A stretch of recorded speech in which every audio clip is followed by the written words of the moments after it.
Ce n'est pas le ministère de la guerre, même si j'ai cru entendre ces mots, mais celui des libertés. En prenant les manettes du ministère, Éric Dupond-Moretti ce matin répond au magistrat qui voit sa nomination comme une déclaration de guerre. Le plus médiatique des avocats pénalistes français a marqué les prétoires partout et en Corse évidemment. En 2003, Jean Castelat est son premier client corse. Acquittement obtenu en 2006 pour le militant nationaliste qui avait été considéré jusqu'alors comme le cerveau présumé de l'assassinat du préfet Claude Érignac.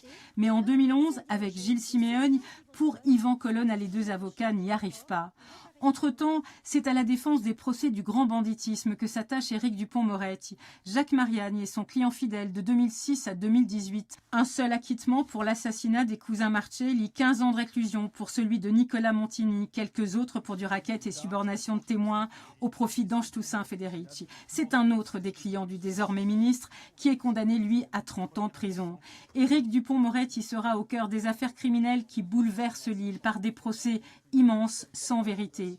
Il est là pour l'acquittement général en 2015 de 11 prévenus, dont Guy Orsogne. Il est aussi là pour plaider dans le dossier des frères Pantalacci en 2016 et 2018, inculpés dans la tentative de meurtre d'Yves Manunta, de sa femme et de sa fille. C'est dans cette affaire que l'opposition entre l'avocat et les magistrats atteindra son